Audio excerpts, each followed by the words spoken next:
মিরপুরে অবৈধ স্থানে হামলা, ভাঙচুর। আচ্ছা ঠিক আছে, ভালো। তো সকাল সকাল নিউজগুলো দেখলাম, ভালোই লাগলো। না, বুঝুক, ওরা বুঝুক, এটা হওয়া উচিত, এটা হওয়া দরকার। তো ওদের উপরে যে যে জায়গা বাড়ি ওকে যে যে ধ্বংস হয়ে গেছে, ভাঙচুর করতেছে, এটা হওয়া উচিত। তো আরও ভাঙা উচিত, ওকে তো মাইরে ফেলানো উচিত ছিল। ও তো মারে না, এটা ওর সাত কপালের ভাগ্য। ভোটটা যে সময় দিছিলি ওই সময় তো সিলগুলা তোরা কোথায় মারছিলি? আটটা তো একটুও কাঁপে নাই। এই নখটা, এই নখটা দিয়ে তো দিতে হয়, এই নখটা তো তোর কাঁপে নাই। তোরা তো মানে কাঁপে নাই তো। এখন এখন কাঁপবে, এখন কাঁপবে, কাঁপবে, সমস্যা নাই। এখন এই যে দেখতেছিস, মানে দেখতেছিস না কি হইতেছে তোদের অবস্থা? বস্তি, সামান্য একটা বস্তি, সেটাও আমাদের ওই যে গোপালগঞ্জের যে মানে সরাসরি নাম যদি উচ্চারণ করি এই অসম্মান হইব। সরাসরি মুখে উচ্চারণ করব না তো। আমাদের গোপালগঞ্জের জোবাইর ভাই আছে, যদিও সে দেশে নাই, এখন বিদেশ। জোবাইর ভাইয়ের শ্বশুর প্যারাক রহমান, সে করছে এই কামটা, ঠিক আছে? তো সে এই কাজটা করছে। তো তার মানে বুকটা একটু কাঁপলো না? মানে যে গরিব মানুষগুলা, অসহায় মানুষগুলা কি খাবে, কই থাকবে? মানে যে বাসস্থানে হামলাটা চালাইলো, এরপরে আবার মানে তাদের যে তৈজপত্র জিনিসপত্র যা ছিল কিছু তাদেরকে নিতে দেয় নাই।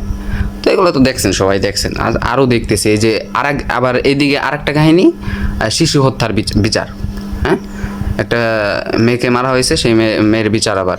তো ওইখানে আবার ওই যে এখানে আবার তারেক রহমান কিন্তু মানে তোর থুক্কু আমাদের প্যারাক রহমান, উনি কিন্তু সরাসরি আসছে এখানে। হ্যাঁ, যে মানে মেয়েটার বাবা কিন্তু কান্না করছে যে এটার আমি কোনো কিছু হবে না, এটা আমার থেকে স্টেপ গাইডে নেন, যে মানে এটার বিচার হবে না, এই ধর্ষণের কোনো বিচার হবে না।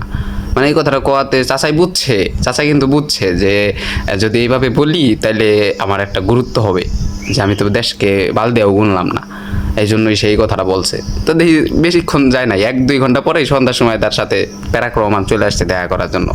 তো যাই হোক, দেখা করছে হয়তো বা, ঠিক আছে, আইসা কথাবার্তা বলছে, এটাই বেশি, তাই না? প্রধানমন্ত্রীর সময় হয়েছে আসার, এটা তো বিরাট ব্যাপার না? বুঝেন না কিছু? বুঝলাম না। আচ্ছা ঠিক আছে, ভালো। কিন্তু এদিকে আমাদের যে নেত্রী আছে সে কিন্তু মানে আঙ্গুল গালে দিয়ে মানে বসে বসে সব দেখতেছে না। যদিও সে এখন দেখার পালা, এখন সে দেখবে, কিন্তু এখানে যখন আসবে আমি তো চিন্তা করতেছি যে এই জামাতের যে খেলাটা আমাকে দেখাইলো, ঠিক আছে, এগুলো তো যারা আওয়ামী লীগের একদম মানে লিজেন্ড, যারা অল্প বয়সে, যে আমাদের মতো যারা যুবক বা এই যে বয়স্ক মানুষ, মানে বয়স্ক মানুষের থেকেও যুবক আমরা যারা আছি, আমরা আরও তাদের থেকে ভালো জানি। এই যে এরকম হবে, এই ফ্যামিলি কার্ড হবে, আই হ্যাভ এ প্ল্যান হবে, সব আই হ্যাভ এ প্ল্যান। এটা হচ্ছে আই হ্যাভ এ প্ল্যান, ঠিক আছে? এই যে যে যা হইতেছে, যে দর্শন, এই যে আমাদের জুবাইর ভাই তো অলরেডি সব নোটিশ আপনাদেরকে দিয়েই থাকে সব সময়, যে এই 3 দিনে 17টা ধর্ষণের মামলা, মানে 3 দিনে 17টা ধর্ষণের মানে ঘটনাই ঘটছে। তো এইগুলো সব কিন্তু এখন তো অনলাইনের যুগ, এখন তো সব ওইখানে আছে, ডাটাবেজে চেক করলে সব পাওয়া যাবে। তাহলে যাই হোক, সেটা বড় বিষয় না, কিন্তু যে যা যা ঘটছে হাসিনা যাওয়ার পর থেকে এগুলো কিন্তু, তারপরে যে তেলের দামগুলা বাড়ছে, ঠিক আছে, ডিজেল অকটেল, মানে এই যে তেলের দাম বাড়াইলো, কত খেলা যে দেখাইলো, আরও আছে দেখাবে। তো যাই হোক, আমার নেত্রী একটা কথাই বলছেন যে ও আল্লাদের জোরে আসছে, ও যে কয়দিন থাকতে চায় ওকে থাকতে দাও, আমার সময় কাছে মানে আমি চলে আসবো, হঠাৎ করে চলে আসবো। আমার জন্য ফাঁসির ওই যে ফাঁসি দিছে ওরা, এটা রাখতে হবে ওদের, এই খেলাটা দিয়ে ওদেরকে সোজা করতে হবে। শেখ হাসিনার কিন্তু মূর্তি বানাইছে, মূর্তি বানায় কাপড়ে পেঁচাইয়া তারপরে ওইখানে ফাঁসি দিছে। তো এবার তো নেত্রী সে নিজেই বলতেছে যে আমাকে ফাঁসি দেওয়ার জন্য দড়ি রেডি করো, যে জেলে আমাকে আটকে রাখবা সেটাও রেডি করো, প্রয়োজনে যা যা প্রয়োজন সব কিছু করে রাখো।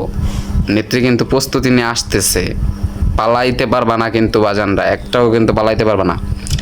আর 64টা জেলার মধ্যে ভয়ানক বোমা হামলা হয়েছিল, ডেটাবেজে চেক করলে এখনও পাবেন।